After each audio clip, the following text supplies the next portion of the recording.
ஹோட்டலில் போய் சாப்பிட்டதே இல்லைங்க சார். ஒரு ஹாஸ்பிட்டல் குழந்தைங்களுக்கு உடம்பு சரியில்லைன்னு தூக்கிட்டு போவோம் சார். வந்த உடனே என்ன சொல்லுவார், ஒரு சாதம் வை, தயிர் ஊற்றி சாப்பிட்டுக்கலாம். ஏன்னா ஹோட்டல் போனால் செலவாகும் சார், நம்ம பட்ஜெட்டுக்கு அது முடியாது. எங்கள் வீட்டுக்கார் சம்பாரிச்சது 1000 ரூபா தான். அப்போ வாடகை 100 ரூபா தான் சார். அப்போ ஞாயிற்றுக்கிழமை ஆச்சுன்னா மட்டன் வாங்கினா 32 ரூபா இப்போ கிலோ. ஒரு முட்டை 25 காசு சார். தக்காளி வெங்காயம் எல்லாமே பார்த்தாலே ஒரு நாளைக்கு 10 ரூபா செலவாகும். இதுல வாரம் 2 சினிமாவுக்கும் போகணும். 1000 ரூபா சம்பாரிச்சு கூட கொடுத்துருவாரா? ஆமா, என்கிட்ட தான் கொடுத்துருவாரு. ஓகே, நீங்க என்ன பட்ஜெட் போடுவீங்க? நான் கரெக்டா ஒரு நாளைக்கு இவ்வளவு செலவாகும் அப்படின்ட்டு கரெக்டா இருக்கும் சார். எனக்கு கல்யாணம் ஆகும்போது எங்கள் வீட்டுக்காருக்கு 250 ரூபா சம்பளம், எனக்கு 90 ரூபா சம்பளம்.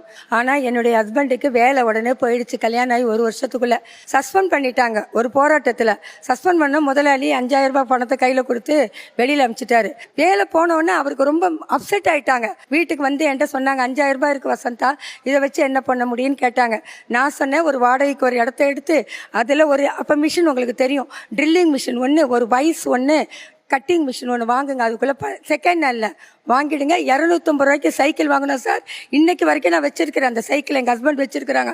அதுலேயே போய் கோடிக்கணக்கில் சம்பாரிச்சு கோடிக்கணக்கில் சொத்து சேர்த்து இன்னைக்கு உயரமான பில்டிங் கட்டியிருக்கிறாங்க. எப்படின்னு கேட்டாக்கா, டெய்லி கணக்கு போடுவோம். மாசத்துல இந்த மாதம் 100 ரூபாய் நிற்குதா, அடுத்த மாதம் அந்த 100 ரூபாய் போட்டு 200 ரூபாய்க்கு இருக்கும். இப்படியே தான் யோசித்து இன்னைக்கு வந்து நிறைய இடம் ஈக்காட்டாங்கல் எஸ்டேட்டுக்குள்ள இன்னைக்கு 5 லட்சம் ரூபாய் வாடகை வரக்கூடிய அளவுக்கு எங்கள் வீட்டுக்காரர் உட்கார்ந்து இருக்கிறாரு. இன்னைக்கு என்ன அந்த அளவுக்கு வளர்த்திருக்கிறாரு.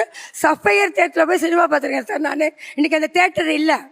முதல்ல சஃபையர் தேட்டர் கூட்டுன்னு போகும்போது நான் என்ன கேட்டேன்னா, டோர் திறக்கும்போது என்னங்க இந்த சினிமா கொட்டாய் ஜில்லுன்னு இருக்குண்ணா.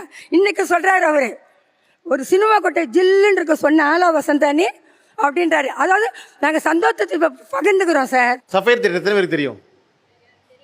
தெரியாது. ஓகே, ஜெமினி பிரிட்ஜ்லேருந்து கீழே டுவர்ட்ஸ் அண்ணா சாலை இறங்குனீங்கன்னா லெஃப்ட் சைடில் இப்போ வந்து இடிஞ்சு கிடக்கு பெட்ரோல் பங்க் பக்கத்தில். அது ஏன் அந்த சஃபையர் தேட்டர் அவ்வளோ ஆச்சரியமாக சொல்கிறாங்கன்னா, அன்னைக்கு இருந்த மிகப்பெரிய ஏசி தேட்டர் அதுதான். பக்கத்தில் ப்ளூ டைமண்ட் ஒரு தேட்டர் இருக்கும். அந்த தேட்டரில் 24 ஹவர்ஸ் நான் ஸ்டாப்பாக படம் ஓடும். நீங்கள் எப்போ வேணாலும் உள்ளே போகலாம், எப்போ வேணாலும் வெளியே வரலாம்.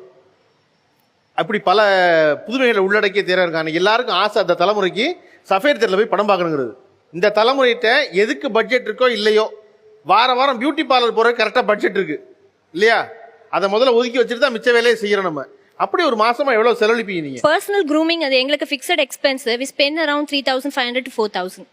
ஓகே, எங்களை நாங்களே செல்ஃப் க்ரூம் பண்ணிக்கிறதுக்குன்னு ஒரு கிட்டே நாங்க வச்சிருக்கோம். எங்களை நாங்களே செல்ஃப் க்ரூம் பண்ணிக்கிறதுக்கு என்ன பண்ணுவீங்க சார்? அதுல நிறைய இருக்கு சார். கிளென்சிங் மில்க் வாங்கணும், டோனர் வாங்கணும், மாய்ஸ்சரைசர் வாங்கணும், அது உள்ள போறதுக்கு first of all face cream அது ஒன்று வாங்கணும், ஃபவுண்டேஷன் வாங்கணும். இதெல்லாம் போக வெளில போனா நல்லா ஸ்மெல் வரணுன்றதுக்காக பெர்ஃப்யூம் வாங்குவோம். ஹேருக்கே நாங்க நிறைய செலவு பண்ணுவோம். லைக் அது நாங்க யூஸ் பண்ற பிராண்டே வந்து நல்லா இருக்கணும். நீங்க தெரிஞ்சுக்க வேண்டியது, இது எதுவுமே அவங்களுக்காக செய்யல, வீட்டுக்கார சந்தோஷப்படணுமேங்கிறக்காக அதெல்லாம் செய்யறாங்க.